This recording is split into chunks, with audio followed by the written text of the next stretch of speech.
welcome back to Bill's Retro Stuff.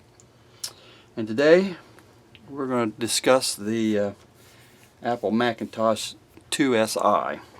I'm repairing this for a friend of mine.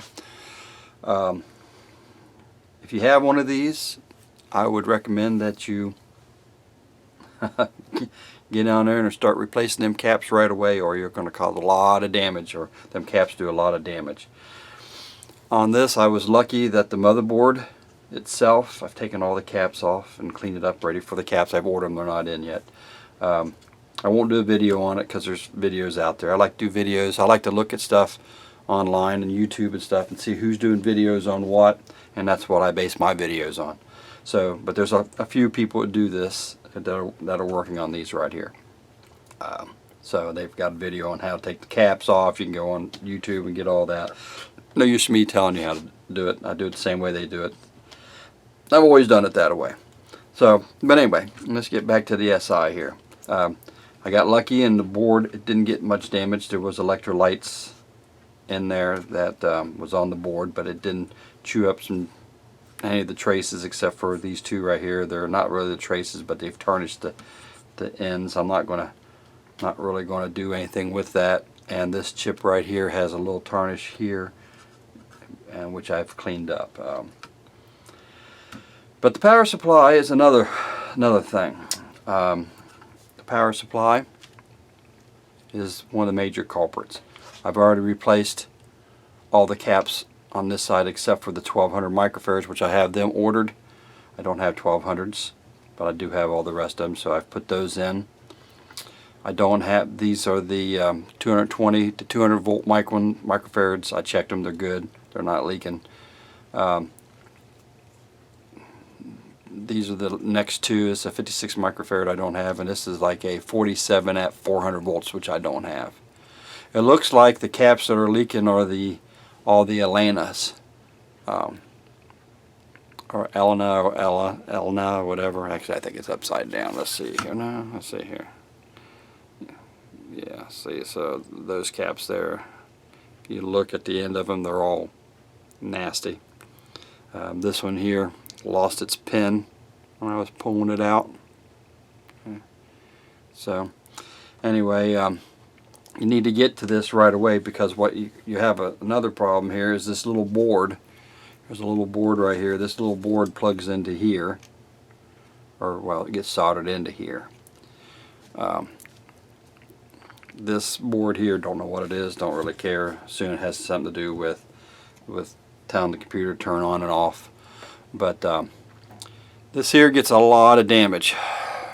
As you can tell, it's still pretty tarnished. I've cleaned everything, made sure there was nothing in between. Sprayed it down with the oxide to try to clean up a little bit of it, and then soaked it in denatured or rubber, ibuprofen, whatever I call rubbing alcohol, and the transistor here wasn't making contact, so I had to go in and do some soldering on it.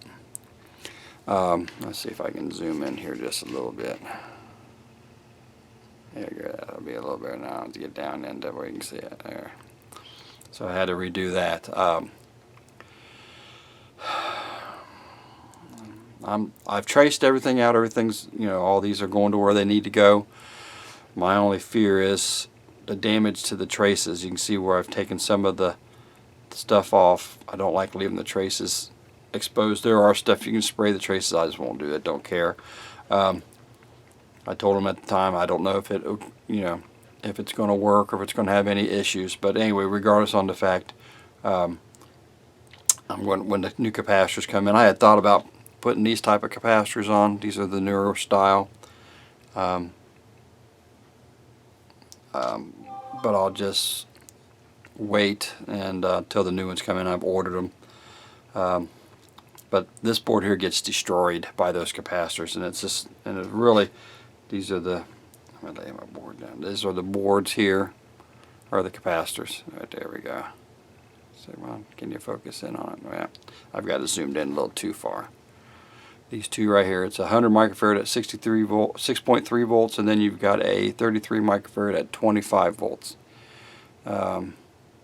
Oh, there goes it finally focused. I think it's the lights that's causing it. There we go.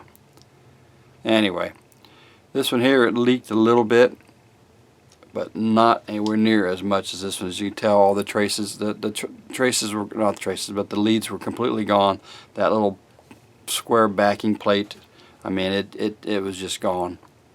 And I don't think it's necessarily was this capacitor here, the 100 microfarads, but it was definitely the 33 that ate that board up. But we replaced both. We're going to replace both of them. Like I said, I was kind of we're going to try to makeshift those, you know, because I figure you can get those. I'm sorry, you can get these anywhere. But I think I'll wait until I get the surface mounted stuff. These are for the main board here. This is the capacitor for it. It's a 47 microfarad at 16 volts. I've got 47 microfarad at 25 volts ordered.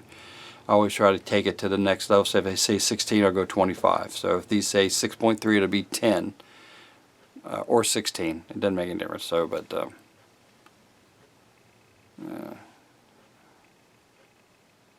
I focus in here. There we go. Yeah, there's 11 of them on here. Let me zoom back out here a little bit. I hate to shake the camera. I wish they had a remote for this. Whoop, wrong way. These capacitors here, they tell you to replace those, but I checked them and they're good. Got a low ESR. Can't remember. It's way below what it should be. I'm not going to replace those. These don't have a habit of leaking. It's just those surface mounts do. So if you get one of them boards, you can replace those, but I definitely would replace all these. There's 11. Let's see if I can get my hand on those here. There is definitely 11 of those little puppies that have to be replaced, and about every one of them are leaking. Every one of them. Every one of these check bad when I test them. You can see the green on the tabs. They're just terrible. So if you have a Macintosh IIsi, I don't know if it affects other ones, but I'll be honest with you, you need to get in there and get that, especially these. I mean, get these off, get this power supply, you know, done quickly, because you're going to have a lot of issues with this stuff. So like I said, it's the Atlantas that leaked. This here is this company here. Now this one here didn't leak, but I changed it over anyway. This one here is made by a company called SXE, or unless that's the name of the capacitor or type of capacitor, but they only have a name on them. This one here is a Rubicon, and everybody knows all about Rubicons. The rest of them I don't know who makes them, honestly. So anyway, I'll just get them out of there.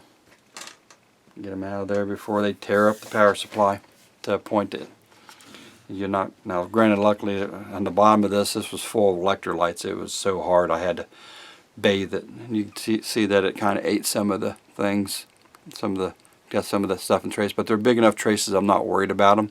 I went down through to make sure that they weren't making contact, nothing was jumping, so everything here looked good. But if you would have seen this board, and I thought about taking some pictures beforehand, if you would have seen this board here, it was almost black tar, where the electrolytes just oozed out of those capacitors. So anyway, this is just a short video to tell you that if you do have one of these, make sure that you do get it apart and get those capacitors off there as soon as possible. Got a lot of projects going on. Just a lot of projects going on. I got a lot of stuff going on in here. I want to get this out of the way so I can finish up other projects, but we've got some cassette players, some Kenwood cassette players to work on yet, and I have a compact computer over here. I think it's one of those Model 3s, or whatever you want to call it, the ones that got the keyboard and everything built into it. A long time ago I got it. I took it apart and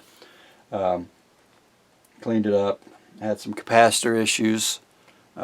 tandem capacitor issues. That's another story. And so I want to get back into that and see if I can get it running. I've got still some stereo stuff, some Atari stuff, some little odds and ends stuff that you've never seen before. Well, you may not necessarily never seen them before, but stuff that people would say, "Yeah, why are you working on that?" So, but we got some videos coming up. I know I've been a little short or a little behind on getting them out, but